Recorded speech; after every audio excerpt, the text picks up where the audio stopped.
aquí en la audiencia sobre situación de personas defensoras de derechos humanos en Nicaragua, denuncias de detenciones arbitrarias y falta de acceso a la justicia. Esta audiencia fue solicitada por un conjunto de organizaciones no gubernamentales y yo les pediría, cuando les pasemos la palabra, que ustedes se vayan presentando. Quiero primero agradecer la presencia de ustedes y, por otro lado, lamentar la ausencia del Estado. Tal como dije en la audiencia anterior, el Estado de Nicaragua ayer nos mandó una nota diplomática señalando que no participaría de esta audiencia, entre otras razones, diciendo que la audiencia era improcedente, puesto que la comisión tiene una presencia a través del MECENI en Nicaragua y por lo tanto no corresponde realizar una audiencia pública en esta materia cuando está el MECENI en el Estado de Nicaragua. Al respecto, voy a volver a reiterar lo que dije en la sesión anterior. El MECENI fue creado como un mecanismo de seguimiento y recomendaciones del informe de la visita a país que realizó la comisión en el mes de mayo y no obsta al cumplimiento de los demás mandatos y facultades que tiene la Comisión, entre los cuales está la realización de audiencias públicas como un mecanismo para el monitoreo de la situación de derechos humanos en la región. Lamento la ausencia del Estado. Hace 3 años ya que el Estado de Nicaragua no participa en las audiencias públicas cuando tenemos que tratar temas relacionados con Nicaragua. Me parece muy lamentable. Creo que las audiencias públicas son una oportunidad no solo para escuchar a las organizaciones de la sociedad civil y tomar nota, ¿cierto?, de las denuncias y las visiones que la sociedad civil tienen en los distintos países del continente, sino que también son una oportunidad para escuchar al Estado, conocer de parte del Estado su visión de la situación, como también las medidas que se están adoptando, y por lo tanto nos parece lamentable porque se pierde una oportunidad para la Comisión de poder recoger de primera mano las distintas opiniones sobre distintas situaciones de derechos humanos y, por otro lado, poder establecer un diálogo. Dado que no está el Estado, voy a pasarle la palabra a los peticionarios para que puedan exponer por 20 minutos. Luego le voy a dar la palabra a los comisionados y relatores aquí presentes para que ustedes posteriormente puedan responder. Entonces, si les parece, partimos con 20 minutos. Muchas gracias. Buenos días, señores comisionados, señoras comisionadas. Las organizaciones peticionarias de esta audiencia agradecemos el espacio brindado para exponer sobre la agudización de la crisis de derechos humanos sin precedentes que vive Nicaragua desde el pasado mes de abril y la vulnerabilidad en que se encuentran todas las personas que exigen respeto a sus derechos fundamentales. Lamentamos también la falta de comparecencia, una vez más, del Estado de Nicaragua en este espacio. Queremos agradecer la labor que esta ilustre comisión ha realizado en Nicaragua en medio de condiciones muy adversas. Mi nombre es Alejandra Manabela de Cegil y en representación de las organizaciones peticionarias me acompañan en la mesa Félix Maradiaga del Instituto de Estudios Estratégicos y Políticas Públicas de Nicaragua, Sara Enríquez de Mujeral en Acción, Violeta Delgado del Movimiento Autónomo de Mujeres y Belisa Guerrero de Amnistía Internacional.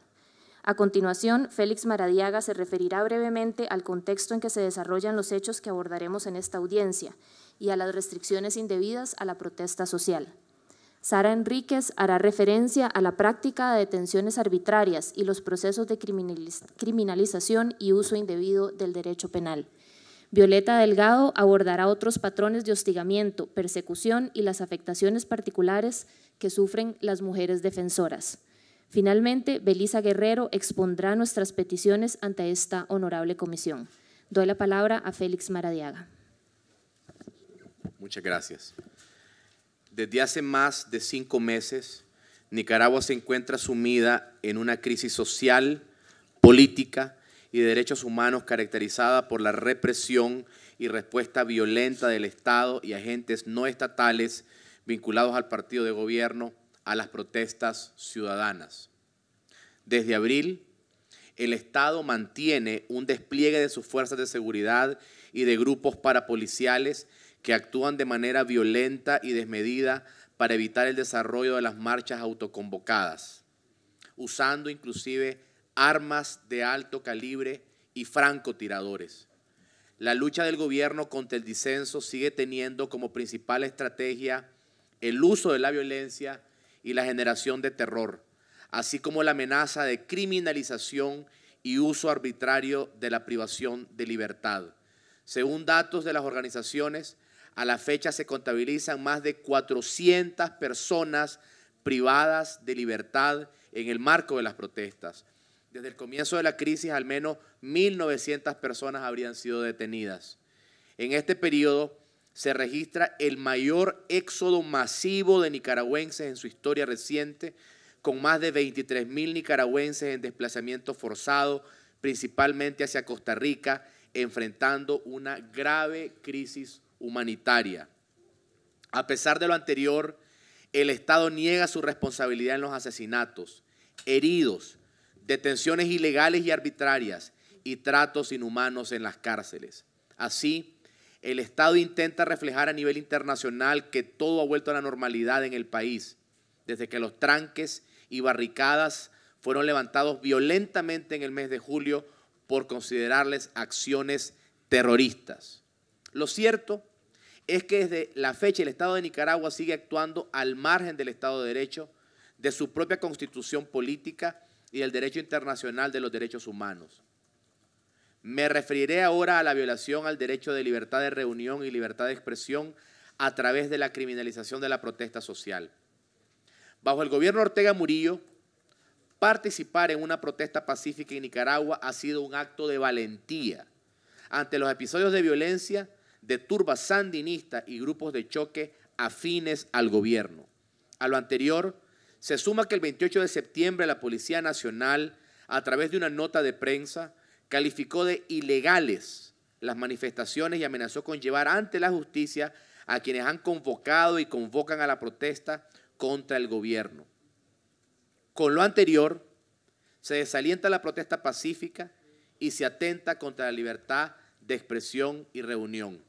Así como ya indicamos, el Estado ha recurrido al uso de las fuerzas policiales junto a fuerzas de choque para infundir miedo a la población. Sin embargo, ante la agresión de estas fuerzas de choque contra la población civil, la Policía Nacional permanece pasiva y al mismo tiempo estas agresiones siguen sin ser investigadas. Además, se vulnera el derecho a la libertad de expresión de los periodistas y de la población nicaragüense en su conjunto, ya que estos son agredidos en el contexto de las marchas y de la cobertura de la noticia, como sucedió con el asesinato del periodista Ángel Gaona. Este tipo de hechos se dan en los principales centros urbanos del país. Sin embargo, en las zonas rurales y con poblaciones indígenas, el ejército intimida a la población. En esas zonas, la represión se recrudece dada la menor presencia de los medios de comunicación. El Estado también ha recurrido a la convocatoria de contramarchas y la ocupación de espacios públicos para impedir la realización de marchas convocadas previamente para protestar contra la actuación del gobierno. Igualmente, ha implementado el cierre de las vías de comunicación para salir o ingresar a las principales ciudades y comunidades donde se llevan las protestas. Además, se ha dado la criminalización de la protesta a través de la imputación de cargos penales a los dirigentes sociales que las promueven o participan en ellas. De hecho, se han criminalizado hasta las expresiones más creativas e inofensivas de protesta, como la utilización de globos azul y blanco. Por otro lado, se ha identificado la existencia de mayor saña contra grupos vulnerables, como dirigentes de comunidades indígenas, comunidades rurales, movimientos de mujeres, estudiantes, sectores populares urbanos y miembros de las comunidades LGTBI. Todas estas conductas son cometidas como parte de una política de Estado contra la población civil. Todas ellas han tenido el propósito de desalentar, obstaculizar e impedir la libre reunión, movilización y expresión del pueblo nicaragüense. Le cedo la palabra a Sara Enríquez. Muchas gracias. Me referiré a las detenciones arbitrarias y el uso indebido del derecho penal. Pese a que la legislación de Nicaragua recoge la obligación del Estado de respetar el derecho a la libertad personal, Desde junio se registra un aumento en las detenciones arbitrarias y el uso indebido del derecho penal contra manifestantes en general y líderes de movimientos. La Constitución política señala la obligación del Estado de poner a toda persona detenida a la orden de autoridad competente o bien liberarla dentro de un plazo de 48 horas. Sin embargo, este plazo no se cumple. En los casos de conocimiento de Amnistía Internacional, debido a la falta de control judicial, los familiares de personas detenidas han recurrido a la interposición del recurso de exhibición personal.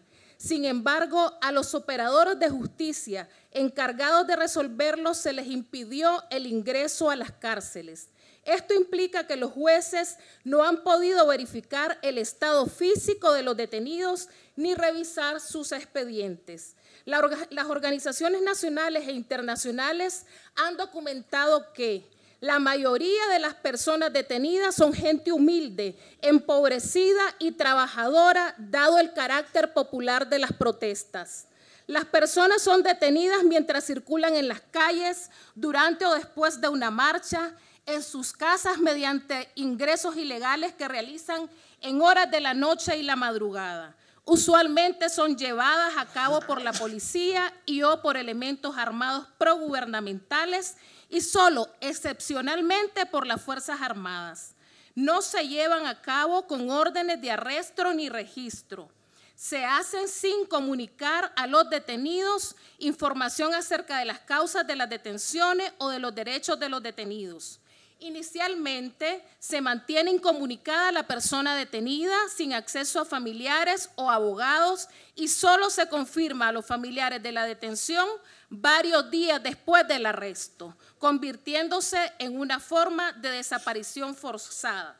Además, no existe un registro público de los nombres y lugares de detención de las personas privadas de libertad, aumentando el riesgo al que están sometidos. Por otro lado, el CENID ha señalado que son comunes los casos de detenciones colectivas. También el CENID ha recibido testimonios en los que se demuestra la existencia de torturas físicas contra las personas detenidas, incluyendo quemaduras con pistolas de electricidad y o cigarrillos, el uso de alambres de púas, golpizas con puños y tuberías e intentos de estrangulación y torturas psicológicas, como amenazas de muerte. Asimismo, varones y mujeres han denunciado haber sufrido violencia sexual.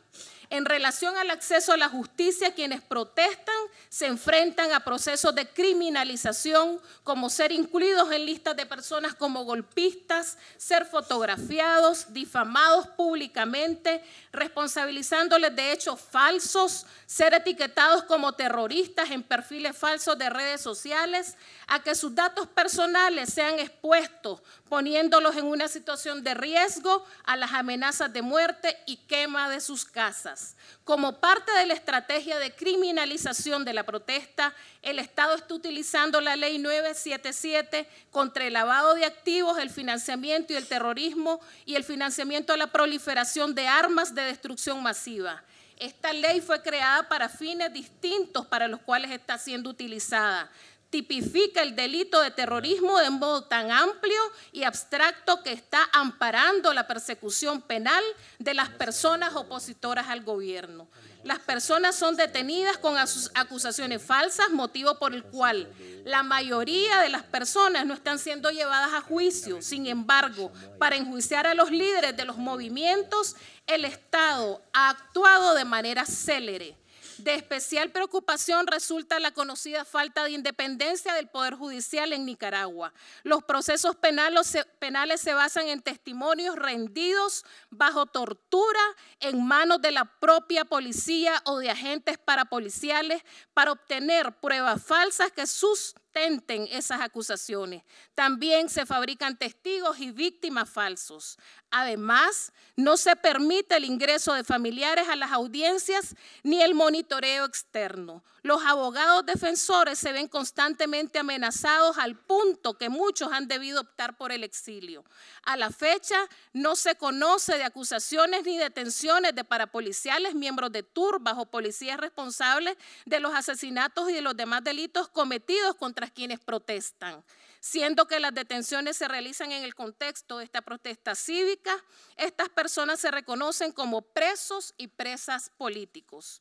Resaltamos de manera particular las detenciones de Medardo Mairena y Pedro Mena, dirigentes campesinos del movimiento anticanal, detenidos en el aeropuerto de Managua sin respetar que Medardo era integrante de la mesa del diálogo como parte de la Alianza Cívica por la Libertad y la Democracia. Luego siguieron otras detenciones ilegales como la de Irlanda Jerez, detenida en la calle, una dirigente del Mercado Oriental de Managua. Brenda Muñoz de Dirián, quien padece de una grave enfermedad. Santiago Fajardo y el matrimonio de Cristian Fajardo y María Lidia Peralta, líderes cívicos de Masaya. Los hermanos músicos de Jinotepe, Luis, Juan Carlos y Harvin Heinar Baltodano.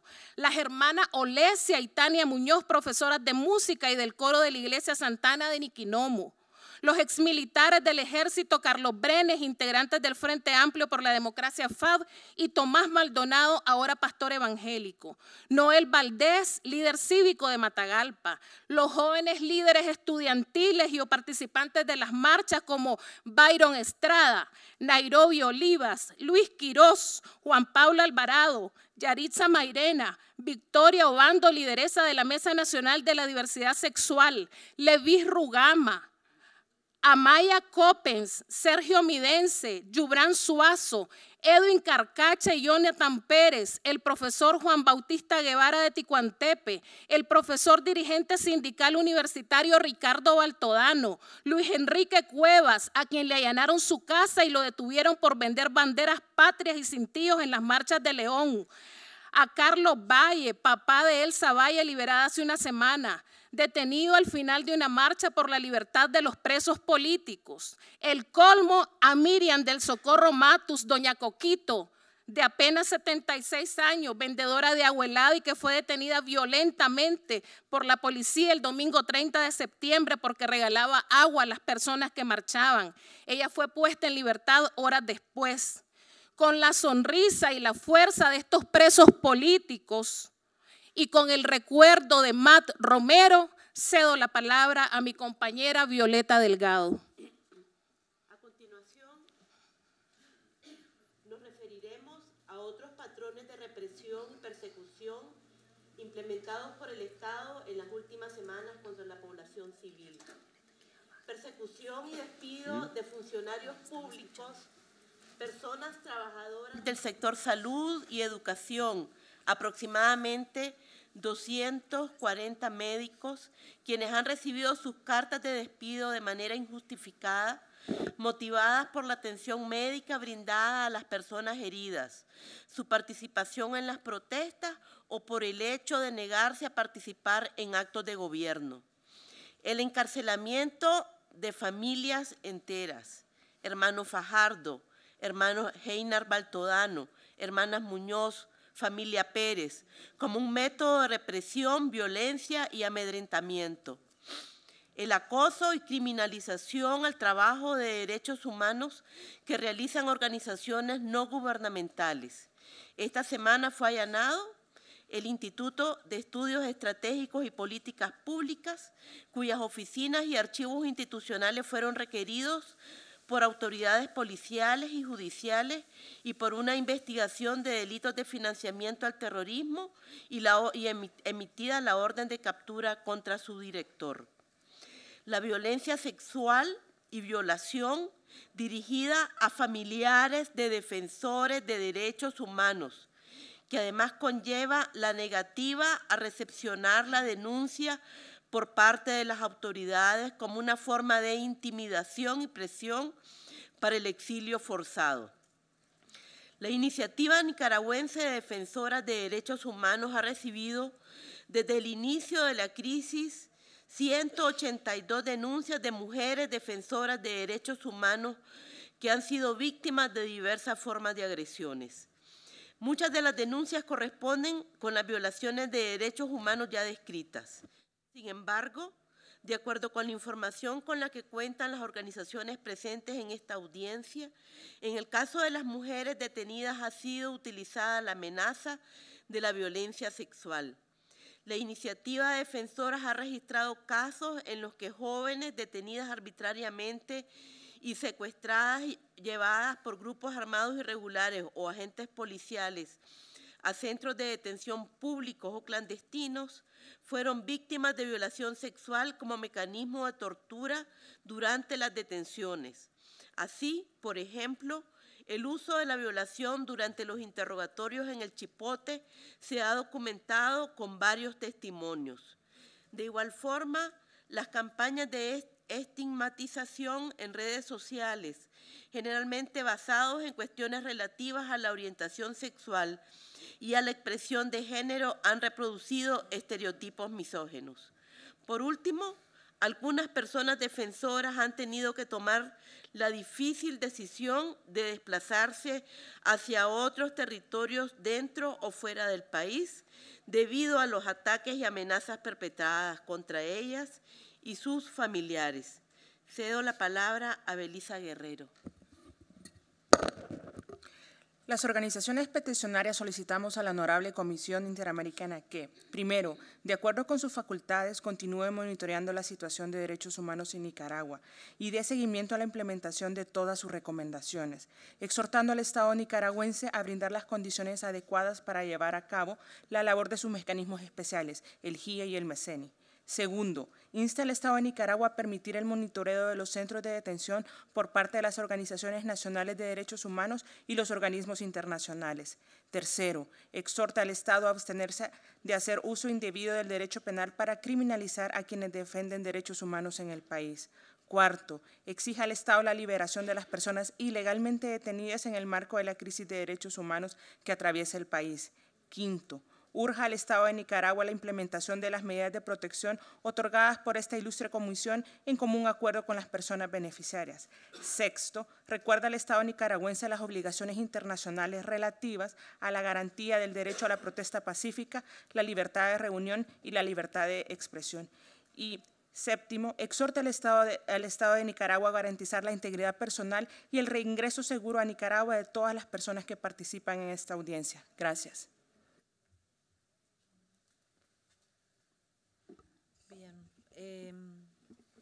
Primero quiero agradecer el testimonio que ustedes nos han dado hoy en el día de hoy y saludarlos por la valentía de estar acá hoy día. La situación de criminalización de defensores es un tema que la Comisión ha estado denunciando ya de manera permanente el último tiempo y es una situación que nos preocupa. El secretario ejecutivo, si no me equivoco, en la audiencia anterior habló un poco de ese tema, como nosotros hemos visto cómo han ido cambiando los patrones, ¿cierto?, de violación de los derechos humanos y creemos que la situación más urgente en el día de hoy tiene que ver precisamente con la situación que ustedes nos están exponiendo, que es la criminalización. La verdad es que es bien impresionante ver las fotos. Yo en lo personal de repente veo fotos, nosotros cuando fuimos en la primera visita de trabajo y luego en junio, ya no recuerdo la fecha, pero en junio, varios de las personas que están hoy día detenidas, ciertos gente que se acercó a la comisión con quienes nosotros escuchamos testimonio. Entonces, bien impresionante ver las mismas personas que estuvieron conversando con nosotros, dándonos sus testimonios y su visión de la situación en Nicaragua. Hoy día están presos y acusados por terrorismo y otros delitos muy graves. En lo personal es una situación que me imagino, yo no lo debería decir, pero a veces a mí me angustia en lo personal no poder hacer más de lo que hemos hecho, pero quiero reiterar lo que dije en la audiencia anterior, que nosotros como comisión estamos utilizando todos los mecanismos que tiene la comisión de monitoreo, seguimiento y de denuncia y vamos a seguir haciéndolo y quiero insistir en ese compromiso. Yo entiendo que para muchos los defensores y defensoras de derechos humanos a veces la situación es angustiante y quisiera que la comisión, a mí muchas veces me dice, pero aparte de denunciar haga algo más. quiero señalar que la comisión tiene mandatos específicos y nosotros tenemos que actuar dentro de nuestro mandato y no vamos a renunciar a ninguna de las acciones y mandatos que tenemos, pero tenemos que actuar dentro de determinado mandato. No podemos hacer más de lo que estamos haciendo y vamos a seguir haciéndolo y nuestro compromiso va a ser permanente y tenemos un equipo de trabajo que está ahí permanentemente, que ustedes saben que los defensores de derechos humanos pueden recurrir al equipo del MECENI a hacer llegar los testimonios y es muy importante seguir contando con los distintos testimonios. Es una manera también de ir estableciendo una verdad para el día de mañana. Y por lo tanto es muy importante que nosotros sigamos recibiendo los testimonios, incluso cuando se espera que de esos testimonios pasen cosas que no pasan. Pero es una manera de ir registrando la situación que está pasando e ir creando una verdad para el día de mañana. Y eso es muy importante. Yo, antes de pasarle la palabra a los comisionados, hay un tema que quisiera, que es un tema que aparece de manera recurrente, pero quiero ser bien franca, yo no tengo muy claro el patrón y quisiera preguntarles un poco más, que tiene que ver con las denuncias de violencia sexual. Usted, cierto, habló de, si no me equivoco, 187 denuncias de violencia sexual y es un tema que quisiera, si ustedes pueden referirse con mayor detalle a eso, si tienen mayor información. Nosotros hemos recibido algunas denuncias, pero quiero ser muy franca, han sido denuncias aisladas. Y a mí no me queda claro, estoy hablando a título personal, si eso ya es un patrón o no lo es, y por eso me es muy importante poder contar con esa información. No sé, quiero ahora darle la palabra a mis colegas, el comisionado Eguiguren, que es el relator de defensores y defensoras de derechos humanos. Bien, muchas gracias, Presidenta. Buenos días a todas, a todos, aunque no son buenos cuando se escucha lo que aquí se escucha. Efectivamente, la Comisión Interamericana, como ya señaló la relatora Urrejola, está realizando todos los esfuerzos a su alcance para contribuir a enfrentar esta situación de vulneraciones ya sistemáticas a los derechos humanos y en particular que afecta a defensoras y defensores de derechos humanos, ¿no? La presencia del MECENI, del grupo de expertos, las visitas que se han realizado, desde la primera que hicimos a poco de iniciado los hechos más violentos de enfrentamiento en mayo, y las visitas ulteriores que han realizado miembros de la comisión, tener un equipo profesional allí. Pero claro, sentimos, y sobre todo cuando se escucha lo que ustedes nos comentan, que no es que nos resulte nuevo, porque tenemos un seguimiento permanente de la situación de Nicaragua desde la Secretaría Ejecutiva, pero sí pues, o sea, nos recuerda no solo a nosotros, y lo importante es que estas audiencias, además de poder estar abiertas a quienes aquí asisten y a quienes las siguen a través de Internet, es una forma de difundir, de llamar la atención a la comunidad internacional de lo que pasa, y por eso no solo, como ya dijo nuestra presidenta de la sesión, lamentamos, sino cuestionamos severamente esta reiterada inasistencia del Estado, porque es incumplir sus compromisos internacionales, pero es también falta de respeto a la sociedad civil para responder sobre asuntos que aquí se plantean y que sería mucho mejor, mucho más fructífero poder escuchar explicaciones, respuestas, justificaciones. Cada quien saca sus conclusiones. Pues bien, cuando nosotros fuimos a esa visita, un elemento plenamente difundido y que por lo que ustedes señalan se confirma que había razón, es que muchas de las víctimas en ese momento ya de los primeros actos de represión a las protestas sociales decían que no tenemos ninguna confianza en acudir a la policía o a las instituciones fiscales o judiciales para presentar nuestra denuncia porque no va a ser acogida. Ni siquiera el sistema judicial hay la expectativa de una investigación, un esclarecimiento, una sanción. Lo que ustedes aquí nos traen obviamente corrobora, ya después de varios meses de estos sucesos, esa situación. Y claro, uno tiene que preguntarse, como decía Antonia, bueno, además de esto, ¿qué podríamos hacer para enfrentar esta situación cuando el sistema judicial no responde, no tiene independencia? Me gustaría, si en su momento ulterior de intervenciones tienen noticia o nos pueden comentar de algún caso que pudiera haber sido eficaz, si existe alguna decisión, investigación fiscal, judicial, que pueda haber servido para recuperar una libertad arbitrariamente conculcada o para algo, o si no hay mucha esperanza por allí. Muy preocupante también esto que señalan sobre la utilización de tipos penales referidos a otros supuestos, como el tema del terrorismo, ¿no? En una sociedad democrática, en un Estado de Derecho, no solo la acción de los defensores de derechos humanos tiene que estar garantizada, sino además, y con todo derecho, del opositor político también. O sea, ser opositor político no es un delito, en tanto se desarrolle una oposición dentro de los marcos que la ley señala. Entonces, tipificar como terroristas o como golpistas a quienes tengan legítimamente una posición contraria a un gobierno, como es legítimo también quienes puedan tenerla favorable al gobierno que finalmente ha sido elegido democráticamente. Pero es muy grave esta utilización penal o esta distorsión penal de figuras que, si no hay confianza en una independencia judicial, quien sea involucrado, procesado, inculpado, corre severos riesgos de ser penalizado por este tipo de conductas, y por eso me gustaría conocer también si hay algunos datos concretos sobre estos procesos judiciales, estas imputaciones judiciales, cómo viene repercutiendo en el caso de defensores y defensoras. Bueno, ya Antonia habló del tema de amenaza y violencia sexual, que será explicado por ustedes, que es realmente alarmante.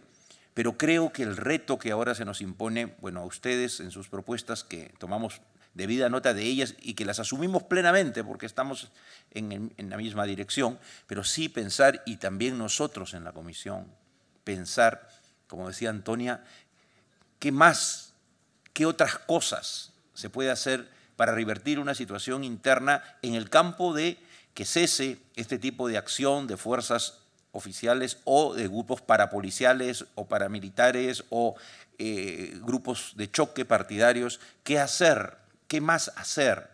¿No? Ahí también el papel de los órganos políticos del sistema, como la OEA y la comunidad internacional, es muy importante, porque nosotros tampoco como comisión ni somos tan fuertes ni podemos cubrir todos los campos, ¿no? Entonces creo que se nos impone una tarea efectivamente también creativa de decir, a ver, ¿qué otros escenarios para proteger a las defensoras y defensoras de derechos humanos podemos seguir realizando? Me gustaría, si también nos pueden contar, para terminar, de la información que ustedes tienen, el papel que puedan estar cumpliendo, la utilidad que puedan estar brindando, el más de un centenar de medidas cautelares que hemos otorgado para personas y sus núcleos familiares, o el papel del mecanismo del MECENI, en qué medida y cómo sienten ustedes que puede ser útil la labor y su continuidad allí. Gracias.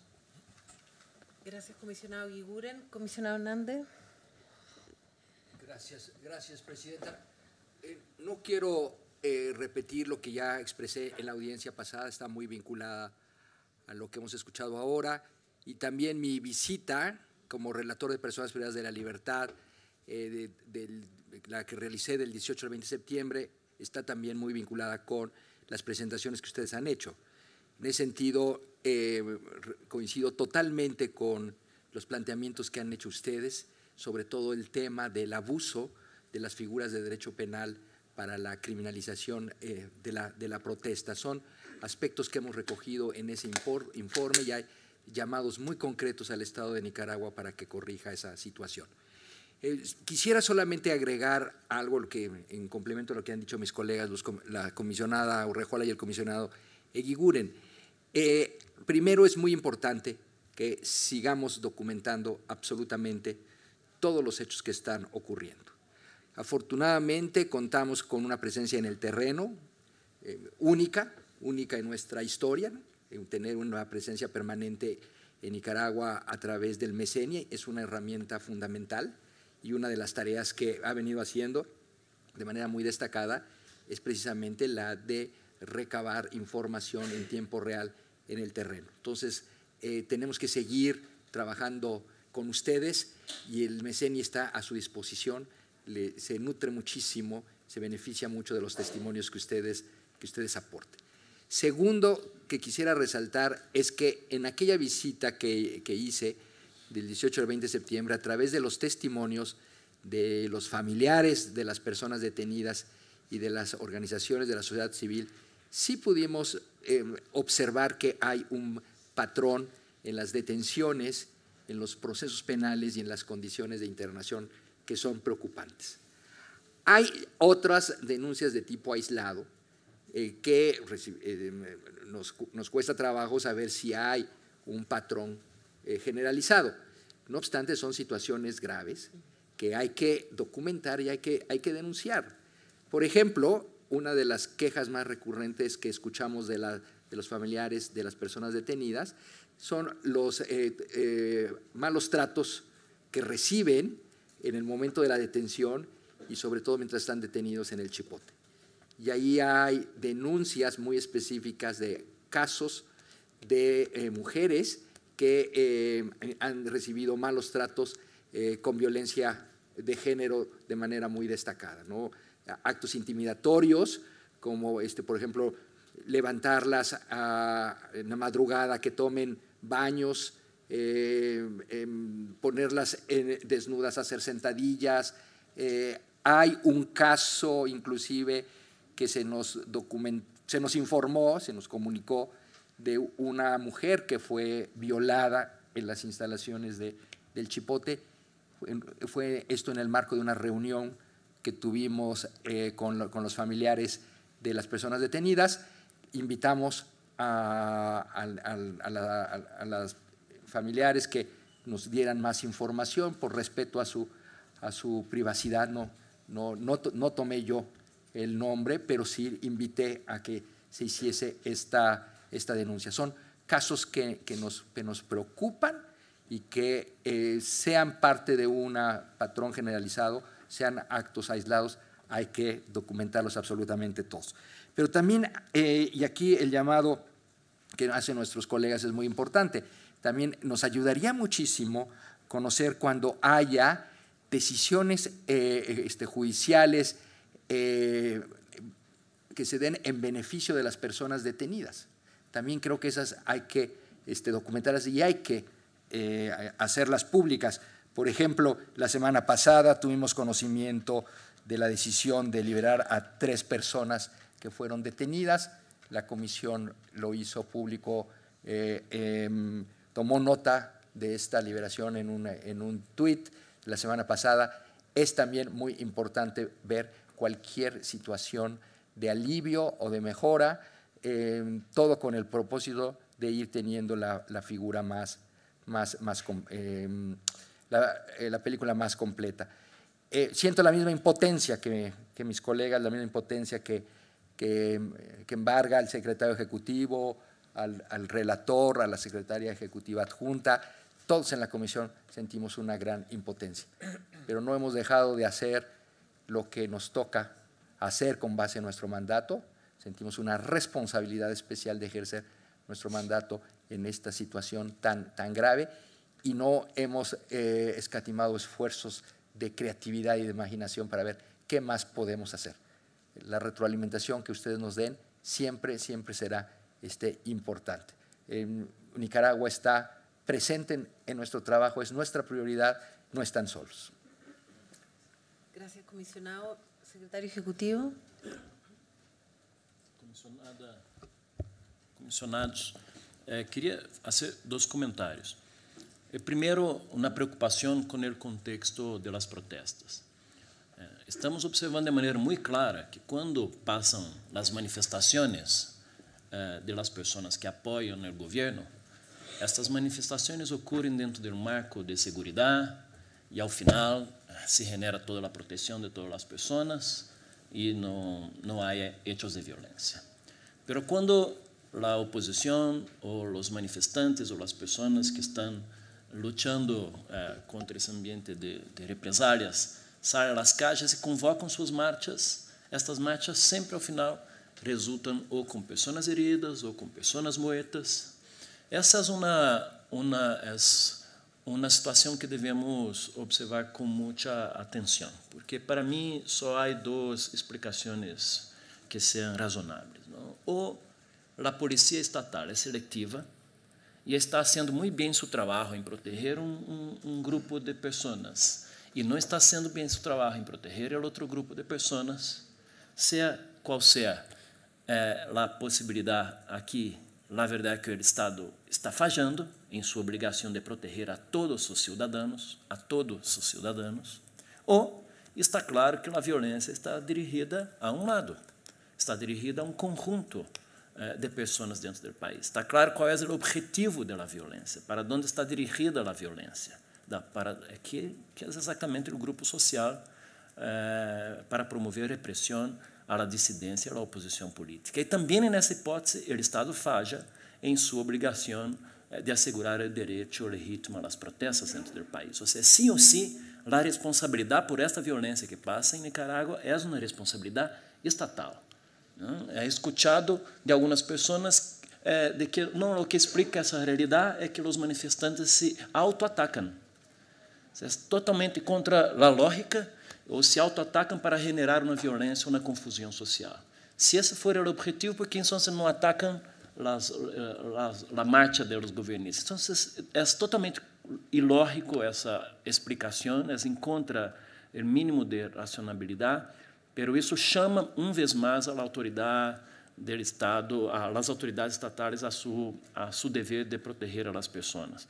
E o segundo aspecto, com o uso de la tipologia de terrorismo para enquadramento legal de los manifestantes. O sea, el comisionado Joel Hernández, en su visita, ha declarado que el terrorismo no tiene nada que ver con el contexto de las protestas en Nicaragua. ¿No? Y así es, efectivamente, porque si Nicaragua se presentaba al mundo en abril como el país que tenía los mejores índices de seguridad y estabilidad de seguridad ciudadana de la región, ¿qué significa? Significa que Nicaragua en 5 meses se ha transformado en el país más productor de terroristas en el mundo. En 5 meses. ¿No? Entonces, no hace ningún sentido ese tipo de uso de figuras penales como terroristas para encuadrar el derecho de los manifestantes en expresar sus opiniones contrarias al gobierno. ¿No? Entonces, esos son aspectos que ameritan una atención muy especial, y creo que la comisión, una vez más por las palabras de los comisionados que antecedieron, reiteran el Estado de Nicaragua que por medio de nuestro mecanismo de seguimiento en el país tenemos toda la buena voluntad de incluso apoyar y nuestra disposición de incluso apoyar a la identificación o el desarrollo de protocolos adecuados acordes a los estándares interamericanos en el manejo de protestas, en el manejo de la seguridad pública, en la protección a la amplia defensa de las personas, al debido proceso legal, y el mecanismo de seguimiento que está instalado dentro del país también puede prestar esta importante labor, esta importante contribución. Gracias. Relator de libertad de expresión.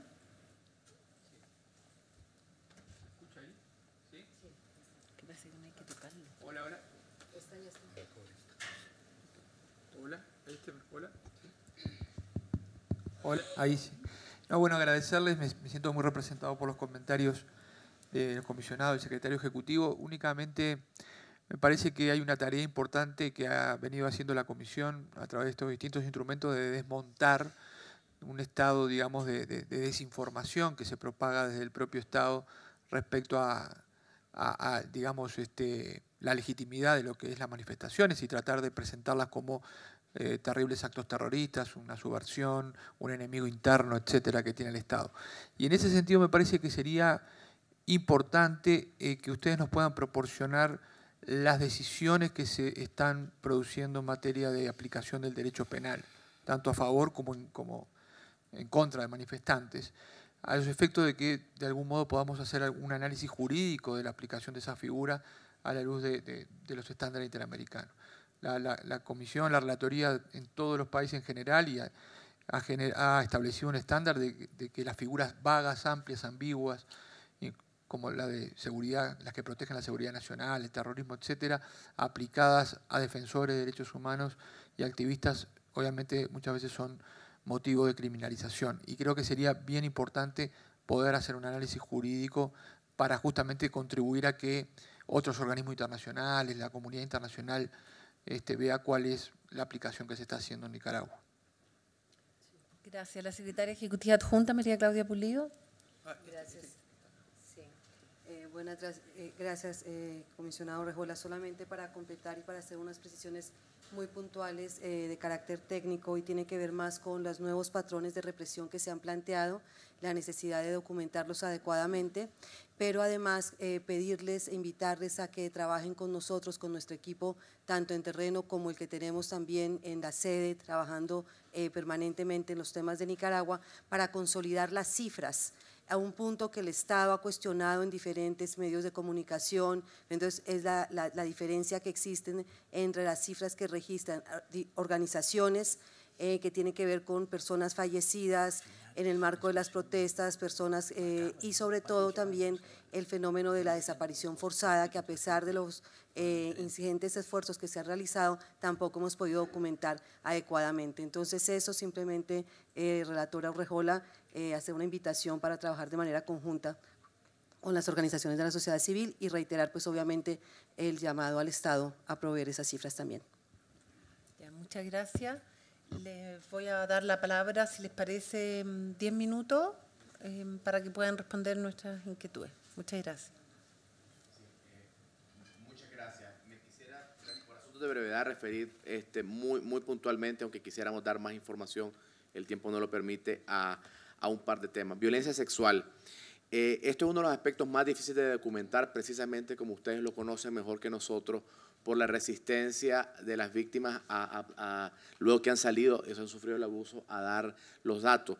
Pero desde la perspectiva del instituto que dirijo, dado que nuestra fortaleza es el manejo de datos, nos parece curioso que de los 6 médicos que hemos entrevistado, los 4 de ellos han atendido casos de violación sexual.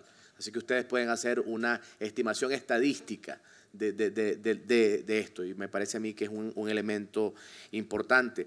Quisiera agregar que también hay un rango de violencia, ¿verdad?, en donde ciertamente es un patrón en la amenaza de violación.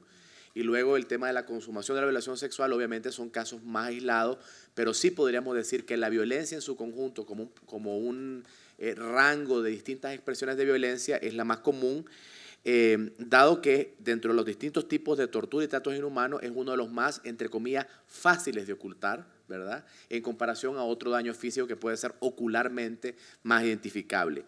Con el tema de los beneficiados de liberación hay un patrón muy preocupante, y voy a citar 2 casos muy concretos, el caso de Elsa Valle y de Valesca Sandoval, que al ser liberadas son expuestas públicamente como que fueron liberadas por haber dado información, y eso las expone inclusive frente a sus colegas. Hemos encontrado que ese es otro de los patrones sumamente preocupantes. Finalmente, con el tema de las cifras, quisiera nuevamente darles otro dato, y es que hemos encontrado que en 1 de cada 3 personas entrevistadas, familiares que han perdido a personas en las protestas, por lo menos en 1 de cada 3 casos, en los casos concretos de hospitales públicos, se les quiso forzar a alterar el acta de defunción. ¿Qué nos puede llevar a concluir esto? De que el número de asesinatos puede ser sustancialmente mayor porque muchos familiares han accedido a alterar el acta de defunción para poderse llevar el cuerpo de sus familiares. Gracias. Sí, en relación al tema de normalizar lo que está pasando en Nicaragua, que es como la intención que el gobierno tiene, el pueblo nicaragüense se ha encargado en demostrar lo contrario y sigue en las calles a pesar de las amenazas, a pesar de las balas, y creo que esa es la fuerza que empuja al nivel internacional a que seamos o sean creativos para salir de ese nivel de impotencia. Obviamente tiene que salir más allá del ámbito de los derechos humanos y ya con los estados como la OEA, donde también revise qué posibilidad hay de acelerar mecanismos y puestas de sanciones o medidas que realmente den mayor impacto y golpe al gobierno que está matando y encarcelando y siguiendo a la población que se manifiesta. Otro sentido, en relación a las cifras de los desaparecidos, ha sido nuestro principal pegón, dado que no existe una posición, digamos, oficial de dar a conocer a quienes ha encarcelado, todo lo que mencionaba Félix del manejo, y además decirles que hay mucho miedo. Yo quiero ponerle el ejemplo de León cuando se asesinaron a los jóvenes de Sutiaba.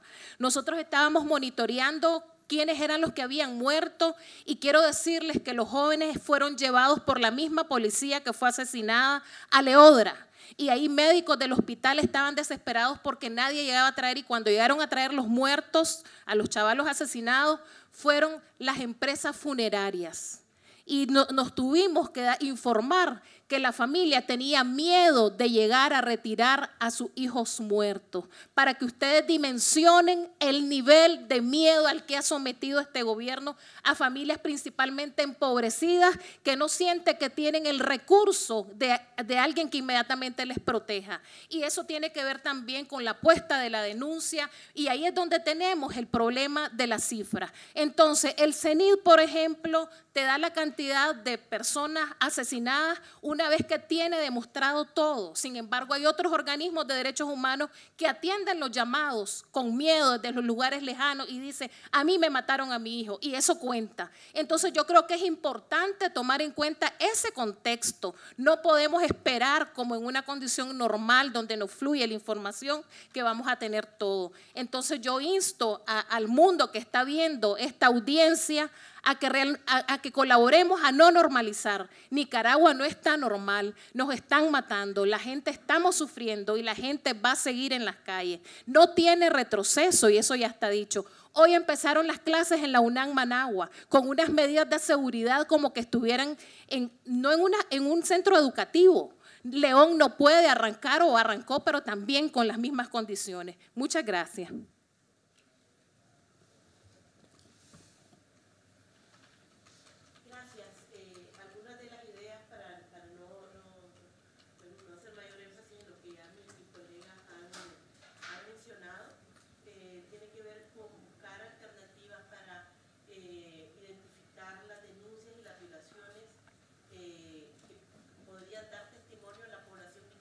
Que ya está fuera del país y que podría tener mayores de seguridad para darnos la información que estamos necesitando para respaldar las hipótesis de violaciones a derechos.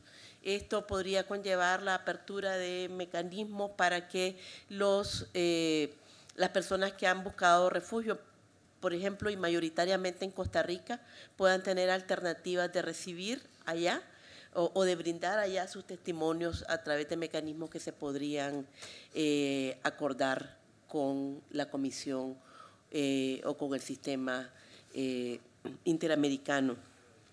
Por un lado. Por otro lado, también quería mencionar que el planteamiento que se hace aquí en torno a la dificultad de obtener información también se encuentra con la gran cortina que puede estar encima de la población rural nicaragüense. Nosotros tenemos nociones bastante cercanas de lo que está sucediendo en las poblaciones urbanas, semiurbanas del país, pero hay información mucho más limitada, y ya mis colegas de medios de comunicación que estuvieron aquí y de las regiones autónomas plantearon muy claramente los graves problemas para que estos medios de comunicación locales puedan continuar brindando información y denunciando y poniendo sobre el espacio público las violaciones que se puedan estar dando. Entonces, tenemos la seguridad de que ese es un escenario al que ni siquiera probablemente los mecanismos de la Comisión están llegando, dado que las limitaciones de movilización que ustedes saben se están teniendo para hacerlo a lo interno del país. Finalmente, mencionar y ratificar que efectivamente son los medios de comunicación y las organizaciones no gubernamentales, particularmente las defensoras de derechos humanos, las que con toda seguridad van a estar y están en la mira de los actos represivos posterior a esta etapa de encarcelamiento de liderazgo cívico local y sectorial, campesinos, comerciantes, etcétera, y que se despuntó con las acusaciones contra el Instituto de Estudios de Políticas Públicas. Y ahora sí, para despedir mi intervención, efectivamente, aunque en algún momento se identifica de manera con mucha ansiedad la utilidad que puedan tener las medidas cautelares, sí son con todas, podría reafirmar, pues, un mecanismo para confirmar ante la sociedad nicaragüense nicaragüense de que el sistema interamericano está poniendo atención y que hay un órgano vigilante de la seguridad de las personas que las han recibido. Muchas gracias.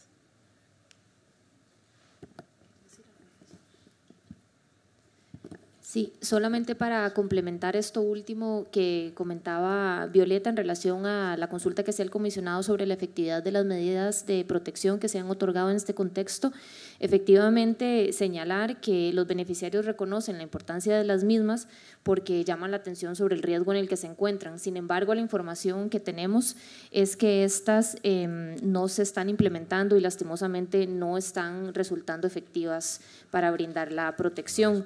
Por eso es que en nuestras peticiones hacíamos el llamado a que estas puedan ser implementadas de común acuerdo con los beneficiarios, tomando en cuenta que el riesgo que enfrentan proviene del propio Estado, como ya ha quedado claramente demostrado en esta sesión. Gracias. Bueno, quiero agradecer la presencia de ustedes acá en el día de hoy.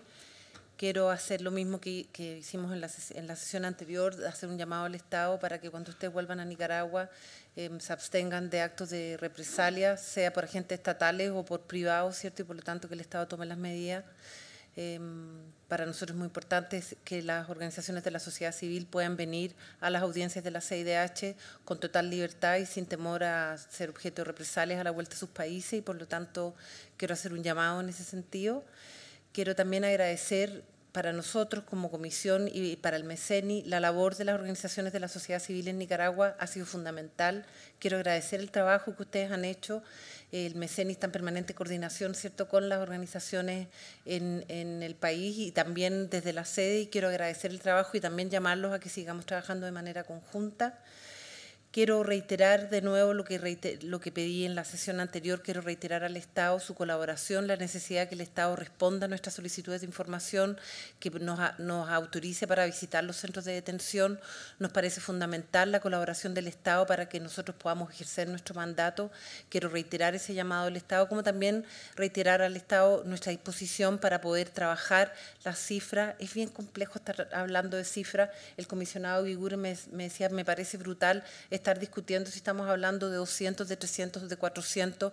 Lo cierto es que estamos en una situación de violaciones sistemáticas donde demasiada gente ha fallecido por obras de agentes del Estado o con su aquiescencia, y esa es la situación que más nos preocupa, pero también nos parece importante poder seguir trabajando, ¿cierto?, de manera conjunta para poder establecer una verdad oficial y tener clara cuál es la magnitud de las violaciones sistemáticas que se están viviendo hoy día en Nicaragua. Quiero reiterar nuestro total y absoluto compromiso como comisión. Nosotros vamos a seguir monitoreando y haciendo seguimiento a la situación.